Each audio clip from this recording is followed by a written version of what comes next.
this person says common law trusts. No, we do not touch common law trusts. Anybody out there trying to evade taxes or set up structures to evade taxes, don't recommend that. There's lots of ways to compliantly not pay taxes. And I want the IRS to go away just like everybody else does. Okay. Like, I hope that all of this that people are talking about with Trump and the IRS getting removed and all that happening, please, I would love for that to happen. I would love to go to a tax system like they have in Dubai, which is a 6% value added tax on everything that's not a necessity, right, for survival. So if it's not water, food, or shelter, it's taxed at 6% across the board as a federal tax. Everything's on blockchain. If that ends up being the case, they would be collecting a ton of money on all of that. And I think that would be a very fair way of doing it. The Middle East has a little bit different situation than us with the oil and the government's ability to monetize that.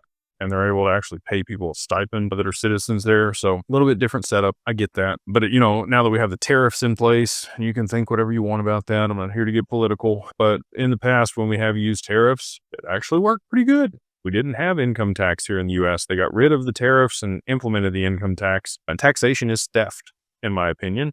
And that is why we do all that we can do to mitigate taxes for people. But we have to do it legally. They will throw you in prison for tax evasion. Okay. And if you're a small fish, it doesn't matter a whole lot. You might get audited and they have some fines and But when it's $20 million or $30 million or $50 million that you're evading in taxes, you're going to jail. And if you think your common law trust is going to be, holding that up, it's not going to. It's not going to hold up the court. So we use asset protection trust and dynasties trust and spendthrift trust, charitable remainder trust.